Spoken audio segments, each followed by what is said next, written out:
د ډیرو زیاتو کتابونو مصنف چې هغې په خوشحال بابا او هغې په غني خان باندې اوس د هغې په د موجوده ورځو کې یو دغه راغلی کتاب د رنګ او نور شاعر په حمزه شینواري باندې د هغې کار په رحمان بابا باندې د هغې کار په دې ټولو باندې هغې د یو اتارټۍ حیثیت لري. زموږ د ټولو محترم پروفیسر ډاکټر راجولی شاه خټک صاحب چې د دې محفل صدر هم دی، هغې ته خواست کوم چې هغې راشي او د خوشحال بابا په حوالې سره تاسو ته خپله بنیادي مقاله وړاندې کړي. پروفیسر ډاکټر راجولی شاه.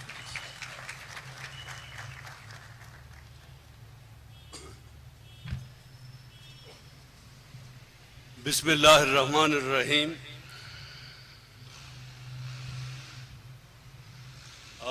په سټیج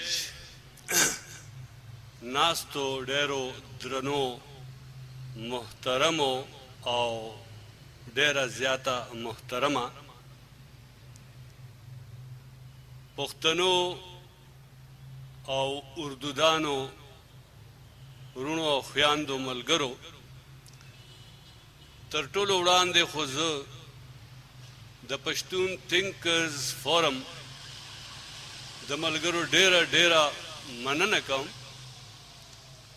چې مونږ یې په دې دومره اهم سیمینار کې راوبللو او دا موقع یې راکړه چې تاسو سره ووینو، مخامخ شو.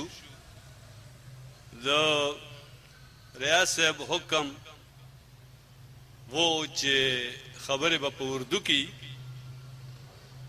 نو اوس د هغوی ما ته سر دوباره حکم وکړي چې اردو کې ووایم، ځکه چې پروفیسر سحر انصاری غالباً بیمار و، هغه تللی دی.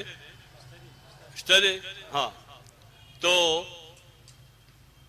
سب سے پہلے جیسے کہ میں نے پشتو میں ابھی کہا کہ میں پشتون تھنکرز فورم کے دوستوں کا بہت بہت مشکور ہوں کہ انہوں نے ہمیں آپ سے بھی اور سحر انصاری اور ان کی طرح دیگر ادیب و شاعر اور دانشوروں سے ملنے کا موقع فراہم کیا.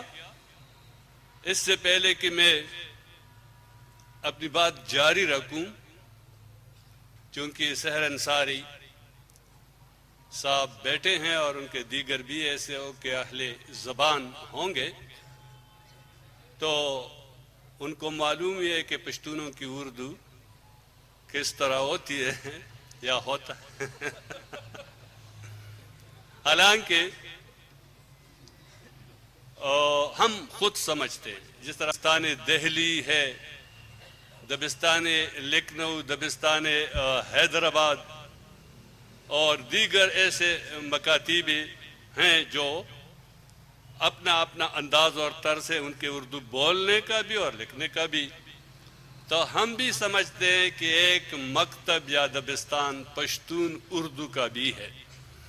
تو چاہے آپ اسے پسند کریں یا ناپسند کریں، تذکیر و تانیث میں غلطی اور گرامر میں غلطیاں تو ہوتی رہیں گی. بہرحال چونکہ مجھے اپنے خیالات آپ تک پہنچانے ہیں اور جتنے بھی پشتون دوست بیٹھے ہیں کراچی میں رہ کر، وہ بھی بڑی اچھی اردو بولتے ہیں، لکھتے ہیں اور سمجھتے بھی ہیں، تو میں اپنی ٹوٹی پوٹی اردو میں باتیں کروں گا. یہ آج کا سیمینار خوشحال خان خٹک، جسے پشتو میں خان الیین مکان کہتے ہیں، اور غنی خان جو کہ جس کے بارے میں محترم عباسین یوسفزئی نے تفصیل کے ساتھ آپ سے باتیں کی، ان دونوں شخصیات کے بارے میں یہ سیمینار منعقد کیا گیا ہے. ایک 400 سالہ اور ایک 7 سالہ یہ ایک تقریب ہے، اور یہ پشتون تھنکرز فورم کے دوست انہوں نے ضروری جانا کہ پشتون تاریخ کے، ادب و ثقافت کے، تاریخ کے دو اہم شخصیات ایسی ہیں اور بھی بہت ساری شخصیات ہیں کہ جن کو ہم پشتون ثقافت، فن، ادب اور ہنر ہر لحاظ سے بہت ہی ممتاز اور منفرد سمجھتے ہیں۔ خوشحال خان خٹک کے بارے میں تو صرف اتنا ہی کہوں گا کہ جو معمولی سے تھوڑا بہت مطالعہ میں نے کیا ہے، میں نے تمام دنیا کی تاریخی ادبی شخصیات میں خوشحال خان خٹک جیسا نابغہ روزگار شخصیت نہیں دیکھی۔ میرے پاس اپنے دعوے کے ثبوت جواز بھی ہے، اگر کوئی پوچھے بعد میں پوچھ سکتا ہے۔ اس ایک شخص کو قدرت نے فیاضی سے اتنے اوصاف سے نوازا تھا کہ کوئی دوسرا تاریخ میں اس کا ہمسر مشکل سے ہی ہوگا۔ اور یہ میں اس لیے کہتا ہوں کہ 400 سال گزرنے کے باوجود، عباس یونس افزئی نے شروع میں چند اشعار پڑھے تو ہم سمجھتے ہیں کہ بعض شخصیات 100 سال میں پیدا ہوتی ہیں، جیسے اقبال کہتے ہیں کہ ہزاروں سال نرگس اپنی بے نوری پہ روتی ہے، بڑی مشکل سے ہوتا ہے چمن میں دیدہ ور پیدا۔ تو دیدہ ور لوگ جو ہے صاحب بصیرت، صاحب کمال، کچھ 100 سال میں، کچھ 200 سال میں، کچھ 300 سال میں پیدا۔ لیکن خوشحال خان خٹک کا اگر صحیح طور سے مطالعہ کیا جائے، اور اس نے خود بھی کہا ہے، تو ایسی شخصیت دنیا میں صرف ایک بار پیدا ہوتی ہے، اور خوشحال خان خٹک ان میں شامل ہے کہ یہ صرف ایک۔ یہ میں اس لیے کہہ رہا ہوں کہ جہاں تک بس افسوس کی بات ہے کہ خوشحال خان خٹک پہ 5-6 PhDs ہو چکی ہے، لیکن پھر بھی بہت سارا ریسرچ جسے ہم کہتے ہیں وہ باقی ہے، کہ یہ ایک الگ بات ہے۔ بہرحال وقت کی کمی کو دیکھتے ہوئے لیکن انہوں نے مجھے کرسی صدارت عطا کی ہے، اور آسانی سے لوگ کرسی صدارت سے الگ نہیں ہوتے، تو وہ تھوڑا بہت جو اپنی اتھارٹی ہے یا منصب صدارت کی جو تقاضا ہے، تو اس لیے مقالہ پڑھنے سے پہلے، مقالہ تو نہیں، یہ چھوٹا سا مضمون ہے، مضمون سے کو پڑھنے سے پہلے میں حیران ہوں پشتون تھنکرز فورم کے دوستوں کا، کہ انہوں نے جو اس سیمینار یا اس تقریب کے لیے جو 2 نام خوشحال خان خٹک اور غنی خان یہ تجویز کیے، تو ایک محض کوئنسیڈنس ہوگا یا اتفاق کہ پشتو کا ایک ضرب المثل ہے، پراورب ہے، وہی رشتیا یا زورور وئی یا لیونی وئی۔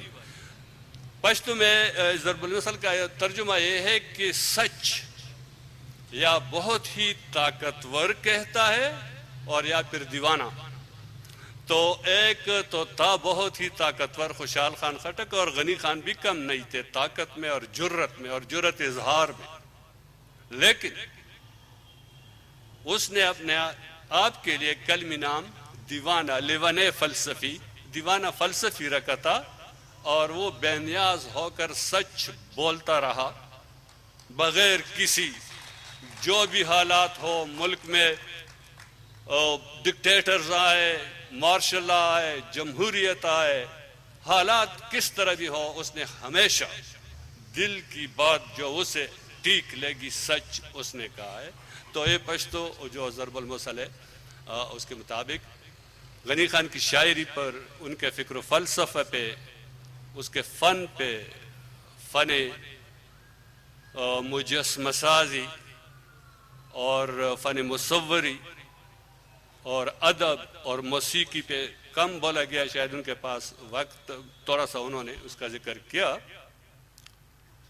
تو بہت کام ابھی باقی ہے. میں سمجھتا ہوں کہ اگر صرف خوشحال خان خٹک اور غنی خان کو دیگر زبانوں میں ان کے تراجم ہو اور دنیا کو بتایا جائے کہ پشتونوں میں اس قسم کے دانشور، فلسفی اور نرم دل بھی رکھنے والے اور سخت دل بھی رکھنے والے، علامہ اقبال کیا کہتے ہیں پروفیسر انصاری صاحب کہ رزم حق و باطل ہو تو فولاد ہے مومن. اس کا اگلا مصرع میں بھول گیا. ہو حلق یاراں تو برشم کی طرح نرم اور رزم حق و باطل ہو تو فولاد ہے مومن. تو یہ سارے پشتونوں پہ اس طرح منطبق ہوتا ہے، لیکن ان دونوں نے ثابت کیا ہے. تو اس سے پہلے کہ میں یہ چھوٹا سا مضمون پڑھوں، ایک بات اور ہوں کہ سب سے پہلے پشتو امن کا نام ہے. پشتون ولی کی ثقافت امن کی ضمانت ہے، اور 400 سال پہلے خوشحال خان خٹک نے جہاں جمہوریت کا یہاں تصور تک نہیں تھا، یہ دو باتیں میں صرف کرتا ہوں. تو ان پشتونوں میں تو ویسے بھی اتھارٹی نہیں ہوتی، ایک جرگہ، ایک پارلیمنٹ شروع سے اس کلچر میں ہے. تو چسک سر لری سردار دے، جو سر رکھتا ہے وہی سردار ہے. تو خوشحال خان خٹک نے آج کل کے حالات کو دیکھتے ہوئے میں یہ کہوں گا 400 سال پہلے اس نے ایک بات کہی کہ نورانی کا غذائے چی سرکینی دیرینا سلور یاران پا مصلحت. جب 4 دوست مل بیٹھ کر مشورہ کرنے لگتے کسی جگہ پہ تو جگہ نورانی ہو جاتی ہے. اور آج کل کے حالات کو دیکھتے ہوئے 400 سال پہلے کہا تھا کہ رخنگر ہرگز دملک دپریخو نہ دے کہ خرسوی شفاعت شیخ ملا کا. دہشتگر، ترہگر یا رخنگر ہرگز ملک میں رہنے کے لائق نہیں ہے، اسے نکالو. اگر کوئی ملا یا کارسوئی شفاعت شیخ یا کوئی شیخ بھی اس کی سفارش کرے تو بھی رخنگر کو ملک میں نہ رہنے. تو اس سے زیادہ یا بڑی ضمانت کیا ہو سکتی ہے کہ پشتو میں جو جمہوری رویے ہے پشتونوں کے، جو جمہوریت کا ایک کلچر ہے، تو اس میں دہشت گردی اور انتہا پسندی کیسے آ سکتی ہے.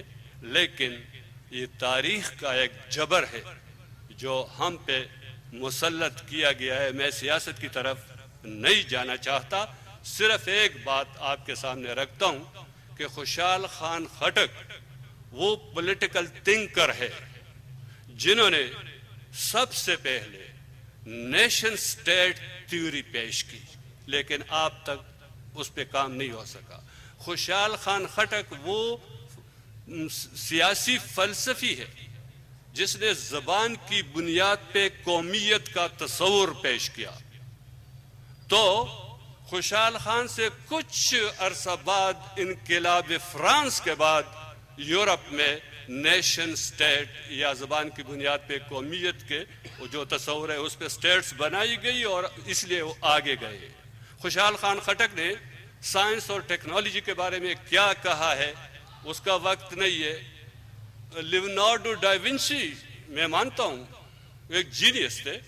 خوشحال خان خٹک نے اس وقت کہا تھا کہ وائلار د خطونشت و آسمان تھا زبلار در تو پیدا کم پا ہنر. کہتے ہیں کہ آسمان کو اوپر اڑنے کی کوئی راہ نہیں ہے، لیکن میں ہنر کے ذریعے تمہیں راہ پیدا کروں گا. اس کے بعد ہوائی جہاز آئے. تو پھر کہتے ہیں کہ تالے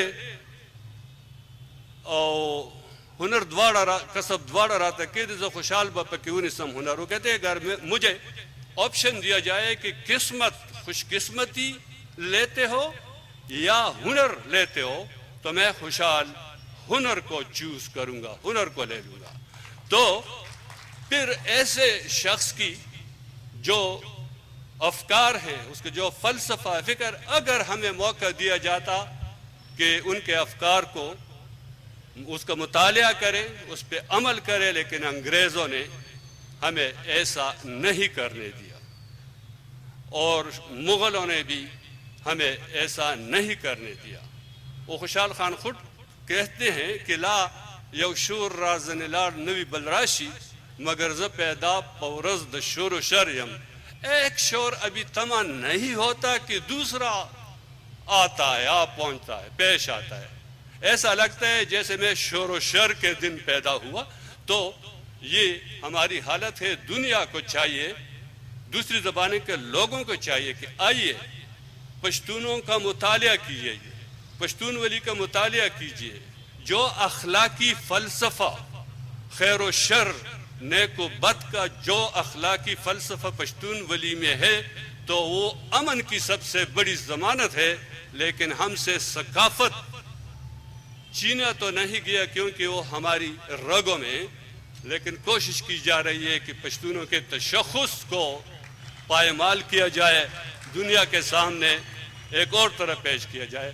میں سمجھتا ہوں کہ صدر ہو کر بھی ریاض یا قاسم جان مجھے اس سے پہلے کرسی صدارت سے ہٹائے۔ میں زیادہ وقت نہیں لوں گا چونکہ اقبال بہت متاثر تھے خوشحال خان خٹک کے افکار سے۔ سر انصاری صاحب وہ تو اتھارٹی ہے، لیکن میں اسے یاد دلانا چاہتا ہوں کہ خوشحال خان خٹک کی وصیت کے نام سے جو نظم علامہ اقبال نے لکھی ہے وہ ترجمہ نہیں ہے، علامہ اقبال کی اپنی تخلیق ہے۔ بتاؤں تجھے ہم نشین دل کی بات، وہ مت فنخ خوشحال خان کو پسند، اڑا کر نہ لائے جہاں باد کو مغل شہ سواروں کی گرد سمن، محبت مجھے ان جوانوں سے ہے ستاروں پہ جو ڈالتے ہیں کمن۔ یہ شروع ہوتا ہے کہ قبائل ہوں ملت کی وحدت میں گم، کہ ہو نام افغانیوں کا بلند۔ تو یہ خوشحال خان خٹک کی وصیت کے عنوان سے علامہ اقبال نے نظم لکھی، اس میں آئے تو میں اور زیادہ وقت نہیں لیتا، یہ مضمون لیتا ہوں کیونکہ اکثر آپ نے سنا ہوگا کہ اقبال کا موازنہ دنیا کے دیگر بڑی شخصیات سے اکثر کیا جاتا ہے، فلسفہ شاعری مضمون کے لحاظ سے بھی۔ تو علامہ اقبال اور خوشحال خان خٹک ایک ہی سبجیکٹ کے شاعر ہے، لیکن چونکہ اردو ایک ترقی یافتہ زبان ہے اور میڈیا ہو یا کتاب ہو تو وہ دنیا بھر میں وہ بہت کام کر رہے ہیں، لیکن پشتو جب بھی جیسے عباسین نے فرمایا کہ کوئی ادارہ ہے بھی نہیں، اگر کوئی ادارہ موجود، وہ بڑے کمزور ادارے ہیں، تو کمزور اداروں میں تو بہت کچھ کہا جا سکتا ہے کہ لیکن میں نہیں کہوں گا آگے، صرف یہ مضمون پڑھتا ہوں۔ میں نے موازنہ کیا ہے خوشحال اور گوئٹے کا۔ خوشحال اور گوئٹے، اس سے پہلے اقبال اور گوئٹے پہ بہت کچھ لکھا جا چکا ہے، تو خوشحال اور گوئٹے پہ اس سے پہلے کسی نے نہیں لکھا، تو میں یہ اپنی ٹوٹی پوٹی اردو میں پیش کرتا ہوں۔ خوشحال اور گوئٹے۔ گوئٹے سامعین سے عرض ہے کہ اس میں بھی آئے گا کہ یہ جرمن شاعر، ڈاکٹر، سائنسدان اور فلسفی تھا، اور جرمن قوم میں گوئٹے کی کیا حیثیت ہے، اور ہم خوشحال خان خٹک کے ساتھ کیا کرتے، تو یہ چند صفحات میں آپ کے سامنے پڑھ دیتا ہوں، کیونکہ میں کبھی یہ حکم تھا کہ چونکہ اس کو چھاپیں گے تو میں نے کوشش کی کہ پشتونوں اور جرمنوں میں کچھ قدریں مشترک ہیں، رنگ و نسل اور کسی حد تک مزاج اور فطرت بھی، اور جو مشترک نہیں ہے وہ صاف ظاہر ہے۔ ہر چند کے بعض لوگ پشتونوں کو کئی اوصاف کے بنا پر ایشیا کے جرمن کہتے ہیں، اور جرمنوں کو یورپ کا پشتون پکارا جاتا ہے، لیکن بہت ساری مشابہتوں کے باوجود دونوں اقوام کے افراد کے نفسیات، اخلاق و عادات اور شاید قسمت و نصیب میں بھی بہت فرق ہے۔ بڑا فرق تو یہ ہے کہ جرمن آج کل دنیا کا مالدار ترین اور ترقی یافتہ قوم ہے، اور پشتون سب سے پسماندہ اور غریب ترین قوم ہے۔ جرمن اپنے قومی کردار کے روح سے تشخص کے بارے میں بہت سنجیدہ ہے اور پشتون اس صفت سے غافل اور بے پرواہ ہے، لیکن پھر بھی دونوں کے تاریخی واقعات میں اکثر مماثلت نظر آتی ہے، سوائے ان تاریخی واقعات کے جو دونوں قوموں کی زندگی میں پیش آئی ہیں۔ ان میں سے ایک دونوں کے زبان و ادب کی حالت بھی ہے۔ جرمنی کو بھی ایک زمانے میں اس قسم کے صورتحال کا سامنا کرنا پڑا تھا کہ یورپ کے دیگر اقوام کے زبانوں کے مقابلے میں نہ صرف جرمن ادب حقیر ترین تھا بلکہ علمی کاموں کے لیے فرانسیسی زبان کے محتاج تھے، جیسے کہ پشتو اب تک دیگر زبانوں علمی کاموں کے لیے یا صحافت سے لے کے آج کل کے میڈیا تک، بہرحال اس موضوع پہ میں زیادہ نہیں کہوں گا، دیگر زبانوں کی محتاج رہی ہے۔ اس طرح جرمن زبان میں بھی ایک وقت میں فنی، علمی اور ادبی موضوعات کے لیے جرمن زبان بنجر سمجھی جاتی تھی۔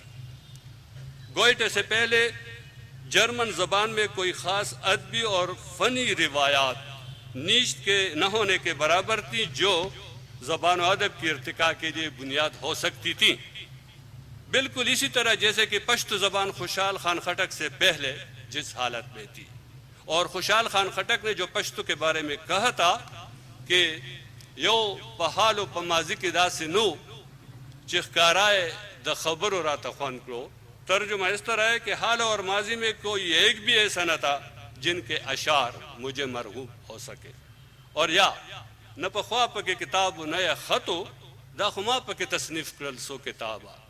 ترجمہ ہے کہ پشتو میں نہ تو کوئی ایسی کتاب تھی اور نہ ہی اس کا رسم الخط اس قابل تھا، یہ تو میں نے اس میں چند کتابیں تصنیف کی ہیں۔ جرمن زبان میں بھی پشتو اور خوشحال خان خٹک کی طرح گوئٹے سے پہلے کوئی خاص ادبی شخصیت یا شخصیات نہ ہونے کے برابر تھی جو جرمن کو یورپ کے دیگر ہمسایہ ترقی یافتہ زبانوں کا ہمسر کر سکے۔ جب گوئٹے نے جرمن زبان میں لکھنا شروع کیا تو گویا خوشحال خان کا مصرع ہے دا خبر ملک فتح پسامن کو، یعنی مملکت ادب کو پابرکاف ہو کر فتح کیا۔ گوئٹے کو قدرت نے کچھ ایسی شخص دنیا پہ چاہ لیا، گوئٹے کو قدرت نے جن صلاحیتوں سے نوازا تھا اس کی بنا پر ادب میں ایک پیغمبرانہ صدا کا باعث بنا، اپنے ادب کے ذریعے کچھ ایسا انقلاب برپا کیا کہ نہ صرف جرمن بلکہ تمام یورپ اس صدا کے سننے اور اس کی پیروی پہ مجبور ہو گیا۔ دشمن اقوام بھی ان سے استفادہ کرنے کا محتاج ہوئے اور کارلائل جیسے متعصب نے بھی گوئٹے کو ان الفاظ میں خراج تحسین پیش کیا ہے۔ To that man there was given what we may call a life in the divine idea of the world, vision of the inward divine mystery, and strangely out of his books the world rises, imaged once more as godlike workmanship and temple of a god, really a prophecy in these unprophetic times. یہ Goethe کے بارے میں ایک ایسے دانشور کا اعتراف ہے کہ جس کے قوم نے عالمی جنگ میں جرمن سے بہت زیادہ نقصان اٹھایا تھا اور جو اپنی قومی رقابت کو ہر شخص کے دل میں زندہ رکھنا چاہتا تھا، لیکن دوسری جانب جب علامہ اقبال کی طرح وسیع النظر اور حقیقت پسند، صاف گور، صداقت پسند خوشحال خان خٹک کے بارے میں 1928 میں ایک مضمون میں اس طرح رقم تراز ہے کہ I want to place before the readers of Islamic culture some specimens of Khushal Khan Khatak's poetry, the value and importance of which is yet to be realized by the Afghan. اب تک ہم realise نہیں کر سکے. He personally went from tribe to tribe and by negotiations as well as his charming poetry to infuse something of his own burning soul into his countrymen. وہی روح جل رہی ہے ابھی تک. He was a versatile mind and wrote on various subjects such as poetry, philosophy and medicine, and his own autobiography which unfortunately lost. We find in the same simplicity and directness of expression, the same love of freedom, and was the same criticism of life. یہ اقبال کے الفاظ ہیں، علامہ اقبال کے الفاظ. اور علامہ اقبال کے کہنے پر اور ان کے زیر سرپرستی پنجاب یونیورسٹی سے خوشحال خان خٹک پر پہلی پی ایچ ڈی یا ڈیلیٹ ڈگری حاصل کرنے والی خاتون حدیجہ فیروز الدین ایسا لکھتی ہے: خوشحال has not won or admiration as merely a conscientious worker. He remained enveloped in the serene and beautiful light of a spiritual vision, a light which radiated in his poetical effusion. His sense of duty was not shorn of faith. His never swerving faith in his principles and their ultimate success filled with that inspired zeal which goes to rouse the sleeping soul. ہاں، sleeping civil کو جگانے کے لیے انہوں نے کہا تھا، لیکن شاید چونکہ میرے پشتون بھائی بیٹے ہیں، یہ ہمارے لیے ایک موقع ہے کہ جو روحیں سلیپنگ سول جو ہیں ان کو جگانے کے لیے خوشحال خان خٹک کافی ہے، تو خوشحال خان خٹک کا مطالعہ کریں. علامہ اقبال پشتون تہذیب میں خوشحال خان خٹک کو جو مقام دیتے ہیں وہ ان القابات سے عیاں ہیں جہاں پر وہ خوشحال خان خٹک کو طبیبی علت افغانیہ اور حکیمی ملت افغان کہتے ہیں. سوچنے کی بات ہے کہ علامہ اقبال خوشحال خان خٹک کو طبیبی علت افغانیہ کہ ہماری جو صورتحال ہے اس کی علت کیا ہے، تو اس کا اگر علاج کرنا ہے تو خوشحال خان کو پڑھو، وہ طبیب ہے. اور حکیمی ملت افغان، وہ حکیم بھی ہیں. بہرحال آپ سب کو پتہ ہے، پڑھے لکھے لوگ ہیں. اس کے علاوہ خوشحال خان خٹک کی وصیت ابھی سار انصاری صاحب نے کہ عنوان پر پوری نظم لکھی ہے، جس کا یہ شعر بہت مقبول ہوا کہ محبت مجھے ان جوانوں سے ہے ستاروں پہ جو ڈالتے ہیں کمن. خوشحال خان خٹک اگر پشتونوں کے معاشرتی امراض کا طبیب اور حکیم الامت ہے جس نے پشتونوں یا افغانوں کے ہر زخم پر اوپر رسا انگلی رکھی ہے، تو یہ بھی ایک اتفاق ہے کہ گوئٹے بھی پیشے کے لحاظ سے ڈاکٹر اور سائنسدان تھا، ایک کامیاب سول سرونٹ تھا، لیکن اس کی فکر میں مادی سے زیادہ جرمنوں کے روح کے زخم کا علاج تھا. مشہور شاعر و نقاد میتھیو آرنولڈ نے گوئٹے کے بارے میں ایک چھوٹی سی نظم لکھی ہے. وہ نظم اس طرح ہے کہ when Goethe's death was told, we said, when Goethe's death was told, we said, sunk then is Europe's sagest head. Physician of the Iron Age, Goethe has done his pilgrimage. He took the suffering human race. He read each wound, each weakness clear, and struck his finger on the place. یہ Matthew Arnold نے کہا ہے. ایک سفر ہے کہ کہا جاتا ہے کہ شیکسپیئر نے انگریزی ادب کے سر پہ تاج سجایا اور گوئٹے نے جرمن ادب کو دریافت کیا. جرمن ادب کو گوئٹے نے دریافت کیا. اس لحاظ سے گوئٹے جرمن ادب کا اگر بابا آدم ہے، وہ ایک ایسی روشنی کے مانند ہے جو ساری دنیا میں جب پھیل گئی تو دانا اقوام کے حقیقت پرست انسانوں نے اس روشنی میں اپنی ذات کے داغ دیکھ لیے اور ان کے دونے کے عمل میں جد گئے. جرمنوں کو مردانگی یا شجاعت کا ہنر نیچے کے فلسفے نے سکھایا ہو تو آدمیت اور انسانیت کے ہنر سے گوئٹے نے آشنا کیا. شاید آدمیت کے تخم کے لیے جرمن کی زبان زیادہ زرخیز ہو. پشتونوں کو نرتوب یا مردانگی کا فلسفہ ہنر خوشحال خان نے سکھایا ہے اور آدمیت کی تعلیم کے لیے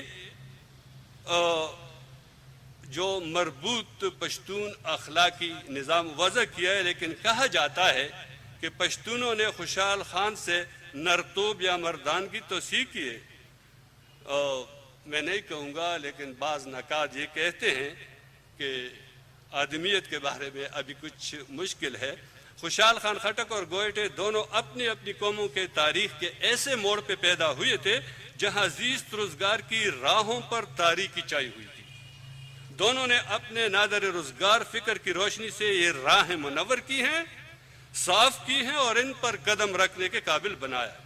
گوئٹے سے پہلے اگر مارٹن لوتھر نے جرمن فکر کو جلا بخشنے کے لیے روحانی جہاد کیا تھا تو پشتونوں کے تاریخ میں بھی خوشحال خان خٹک سے پہلے پیر روشان کے روحانی آواز کی مدم مدم سرگوشی سنائی دیتی ہے، لیکن پشتونوں کی تاریخی تذبذب اس بارے میں آج تک کسی نتیجے پر نہیں پہنچ سکا۔ یہ بھی ہے کہ انسان روح کے ساتھ ساتھ جسم کی بھی ایسی تربیت چاہتا ہے جو دونوں کے درمیان ایک توازن قائم کر سکے۔ توازن کی اس جستجو میں گوئٹے کے افکار نے جرمنوں کو زندگی کے راز سے آشنا کیا، اور پشتون بھی خوشحال خان خٹک کے بعد جدید افغانستان کے بانی کے وقتوں تک اسی راز سے آشنا ہونے کے لیے ایک کوشش کرتے ہوئے نظر آتے ہیں، اور شاید ابھی تک ہم کوشش کرتے ہیں، لیکن کیا کرے دنیا کا وہ ہمیں چھوڑتی نہیں۔ لیکن بعد کے وقتوں میں جرمن قوم نے غلامی کی حالت میں بھی اپنے تفکر کو آزاد رکھا، اور پشتون یہ بات نوٹ کرنے کی ہے، اور پشتون انگریز حاکمیت کے دوران آزادی میں بھی فکری غلامی کا شکار ہوئے۔ اس کے اسباب ہیں، اگر کوئی پوچھے تو میں بتا دوں گا، اور شاید یہی دونوں قوموں میں تفاوت اور تضاد ہے۔ گوئٹے اور خوشحال خان کے درمیان ایک اور قدر مشترک حقیقت کا ادراک ہے۔ گوئٹے ببانگ دہل کہتا ہے کہ people treat it as if that incomprehensible and most high being who is even beyond the reach of thought were only their equal. Otherwise, they would not say the Lord God, the dear God, and the good God. This expression comes to them, especially to clergy, who have it daily in their mouths, a mere phrase, a barren name, to which no thought is attached whatever. If they were impressed by his greatness, they dumb and through veneration unwillingly name him. اور خوشحال خان خٹک کا کے کلام کا وافر حصہ اسی خیال سے متعلق، وہ کہتے ہیں چہ دزڑ اخلاص تنوی لمعبودا لا عجب کہ راضی کے لسجدہ، او محبت غلام بادشاہ بادشاہ غلام کا، محبت غلام بادشاہ بادشاہ غلام کی خبر واخلا لمحمودا لا یاز لمحمودا، ما خوشحال سودا کڑی نادیدہ دا کالی پہ بہان نزی بنمودا۔ اس کا مختصر ترجمہ یہ ہوگا کہ جب تک معبود کے ساتھ اخلاص پیدا نہ کرو تو مشکل ہے کہ ایسی سجدوں سے اس کو راضی کر سکو۔ محبت غلام کو بادشاہ اور بادشاہ کو غلام بنا دیتا ہے۔ ایاز اور محمود کے بارے میں جانو، خوشحال نے اندیکھا نادیدہ سودا کیا ہوا ہے، ہر چند کی کوئی بھی رخت و زیور نمائش کے بغیر نہیں بکتا۔ اور کلرجی کے بارے میں خوشحال خان اس طرح گویا ہے، دا شیخان چن منظر و جک جنت غوڑی دا خوشحال دا مزدورے دا طاعت نزدہ۔ ترجمہ، یہ شیخ لوگ جو نماز اور روزہ کے عوض جنت مانگتے ہیں، مزدوری کی یہ اطاعت خوشحال کو نہیں آتی، چہ حلال کسب اس کو چھوڑ دیتے ہیں۔ ختم کرتے ہیں کیونکہ ایسا ہے۔ ہاں، دا فرختو امین منت تے پا دعا کے لا جرم ورزن پٹکڑم دعا ہم، دعا میں فرشتوں کی آمین بھی منت احسان ہے، یا منت و احسان ہے، منت بار ہوتا جاتا ہے، آدمی فرشتوں کا منت بار ہو جاتا ہے۔ اس لیے میں ستاروں سے بھی چھپ کر دعا مانگتا ہوں۔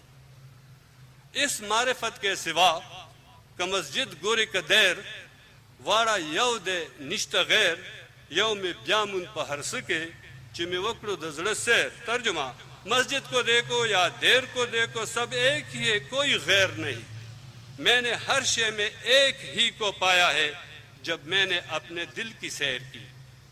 ہر چند کی روحانی طور پر خوشحال خان خٹک گوئٹے سے کہیں زیادہ کامل ہیں، لیکن اس کا سبب اسلامی تعلیمات کا وہ اطمینان بخش انتظام ہے جس کا شروع ہی سے اسلامی تاریخ میں تصوف کی روایت کا اہتمام کیا گیا ہے یا موجود ہے۔ گوئٹے اگر ایسے صورتحال سے دوچار ہو گئے تھے کہ my peace is gone, my heart is sore, I never shall find it, never more, to see him only, to meet him only, the house I quit۔ لیکن خوشحال خان خٹک کا دل اپنے مضبوط عقیدے کی وجہ سے کامل ہے، مضبوط ہے۔ ہر چند کے یہ بھی کہتے رہے کہ حس نبی ولی درست اسرار مندل نرے لویا کارخانہ دا زراعت دا موجودات۔ ترجمہ ہے کوئی بھی نبی ولی اس کے درست اور پورے اسرار کو نہیں پا سکا ہے۔ زراعت اور موجودات کا بہت بڑا کارخانہ ہے، لیکن لگتا یوں ہے کہ خوشحال خان خٹک مقام کبریا کی معرفت تک پہنچا۔ لیکن لگتا یوں ہے کہ خوشحال خان خٹک مقامی کبریا کی معرفت تک پہنچا، اور علامہ اقبال نے جو نیٹشے کے بارے میں کہا تھا کہ اگر ہوتا وہ مجذوبی فرنگی اس زمانے میں تو اقبال اس کو بتاتا مقام کبریا کیا ہے، اور گوئٹے کسی حد تک مقامی کبریا کے قریب پہنچا ہوا تو لگتا ہے، لیکن پہنچا نہیں ہے۔ اس مقام تک پہنچنا بقول رحمان بابا بیر بارہ رسیدل و یار تگران دی پکو صد مہرویان و رہبر بویا۔ ترجمہ ہے کہ رہبر کے بغیر کچھ یار تک پہنچنا مشکل ہے، محبوبوں کے کچھ تک رسائی کے لیے رہبر کی ضرورت ہوتی ہے، اور یہ اسلامی تصوف کے منظم مطالعے اور طریقت کے بغیر مشکل ہی ہے۔ اگر خوشحال خان خٹک زمانے کے لحاظ سے گوئٹے سے 130 سال پہلے پیدا نہ ہوئے ہوتے تو شاید اقبال کی طرح گوئٹے سے کہتے کہ محرمانو اجازت مندل نہ دے گنی ڈیر بے خبر کر لدی سودا۔ ترجمہ محرموں کو اجازت نہیں ہے، ورنہ بہت سو کو اس فائدے کے بارے میں بتاتے۔ تو گوئٹے ہر لحاظ سے جرمن ادب کے معمار بھی ہیں، اور جرمنی کے قومی اور فکری کمزوریوں کے معالج بھی، اگرچہ مادی ہیں اور بہت حد تک اگر روحانی۔ خوشحال خان خٹک پشتو ادب کے معمار ہے اور بابا ہیں، اور پشتونوں کے قومی نفسیاتی کمزوریوں کے حکیم ہے۔ اس میں شک کی گنجائش اس لیے بھی نہیں کہ سب سے معتبر خوشحال شناس حکیمی ملت علامہ اقبال ان کو حکیمی ملت افغانیہ کا خطاب دیتا ہے، لیکن فرق جرمنوں اور پشتونوں میں ہے۔ جرمنوں نے جرمن ادب اور گوئٹے کے بنجر زمین پر بوئے ہوئے ادب کو ایسے باغ و بہار میں تبدیل کیا کہ اس کا پل اور خوشبو ساری دنیا میں پھیل گیا، اور پشتون آج تک شاید اسی تاریخی تذبذب یا جدت کی حالت میں ہیں جس میں خوشحال خان خٹک کے دور میں، اور خوشحال خان خٹک کی یہ بات شاید اب تک کسی نے سنی یا نہیں سنی کہ زے چالا روا ہم قدر چاز دا پور وسزا دا توری کلمنا۔ اس نے پشتونوں کے لیے تلوار بھی چلائی ہے، قلم بھی چلایا، اور سب کچھ۔ تو اس لیے جب پشتونوں سے مایوس تو نہیں تھے، پر امید تھے، لیکن یہ شعر کا ہے، ترجمہ اس کا ہے کہ میں کس کے لیے سب کر رہا ہوں اور اس کا قدر کون جانے، اس تلوار اور قلم کو آگ میں جلا دو۔ شکریہ۔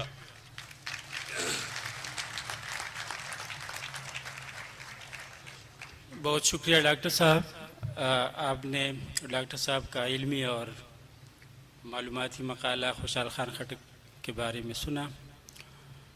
ڈاکٹر صاحب نے بڑی شست اردو میں آپ سے گفتگو کی، لیکن جانے کیوں اردو وہ بول رہی تھی اور جبڑے ہمارے دکھ رہے تھے۔ وہ تو ہمارا بنیادی مسئلہ ہے۔ پروگرام اپنے اختتام کے بالکل قریب ہے۔